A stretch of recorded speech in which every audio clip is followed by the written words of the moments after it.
dan sebuah pengurus yang saya bacakan. Demi Tuhan yang Maha Kuasa,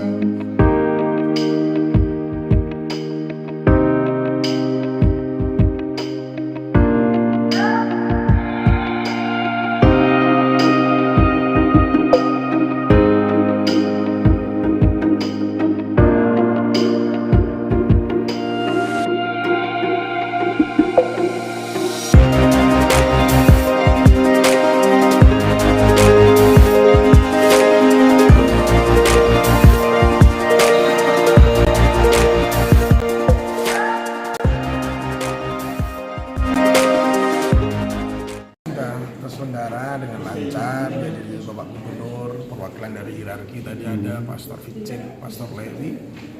Yang kita harapkan semoga setelah pelantikannya ada konsolidasi yang dibangun oleh teman-teman pengurus yang baru sesuai dengan arahan juga atau garis-garis besar panduan program dari pusat, di mana kita sekarang sedang fokus untuk distribusi kader, pemberdayaan sumber daya kader. Harapan konsolidasi itu bukan sekedar konsolidasi struktur ya, tetapi konsolidasi sumber daya, belanja potensi kader yang ada di daerah. Kemudian di klaster, jadi ada 6 klaster awal yang harus misalkan ada yang politisi, ASN, lawyer, akademisi, UMKM pengusaha. Terus kemudian setelah itu diberdayakan, didorong dalam program-program organisasi.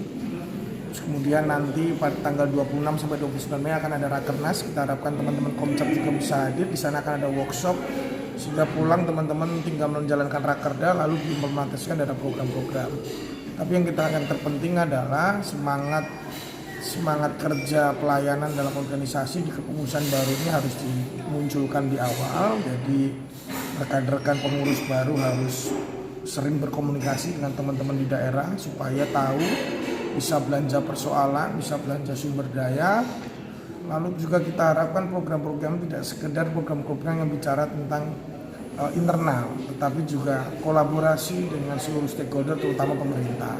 Program-program apa yang ada di pemerintah bisa disambut oleh struktur, bisa disambut oleh pengurus, lalu dikolaborasikan, lalu turun ke masyarakat program-program itu, sehingga peran pemuda Katolik eksistensinya benar-benar dirasakan. Contoh misalkan klaster pengusaha atau UMKM ya segera ketemu dengan stakeholdernya, dengan HIPMI, dengan apa, kemudian dengan dinas koperasi, dinas pengusaha UMKM, lalu kemudian apa yang bisa dikerjasamakan. Saya program-programnya lebih konkret.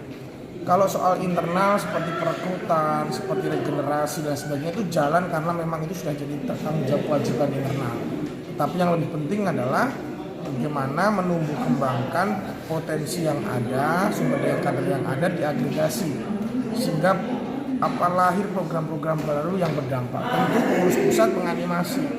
Pengurus pusat kan membangun komunikasi dengan beberapa kementerian dan program itu bisa sampai ke daerah-daerah. Nah, ini yang juga menjadi tindakan kita. Lalu merespon beberapa kasus-kasus persoalan isu-isu yang ada di Papua Barat, mulai dari stunting, mulai dari lingkungan hidup, lalu kasus-kasus misalkan keberpihakan terhadap kebijakan-kebijakan yang dirasa misalkan kebijakan yang salah harus dikritisi, kebijakan yang baik harus didorong, kemudian diapresiasi, membangun kerjasama yang baik. Terus peran serta kader-kader menjelang 2024. Apakah di pengawasan pemilu atau di penyelenggaraan pemilu atau justru juga di partisipasi sebagai caleg.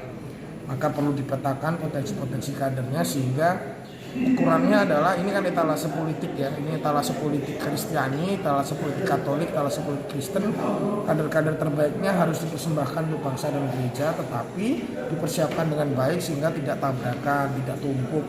Tidak semuanya dalam satu dapil, tidak semuanya dalam satu partai, semuanya tersebar tetapi jelas tolak ukurnya sehingga 2024 akan terjadi satu gambaran real yang akan terus menjadi bingkai organisasi. Oh, inilah kerja-kerja pendistribusian yang baik. Saya pikir itu tugas pertama, konsolidasi, membangun komitmen, kemudian clustering kader.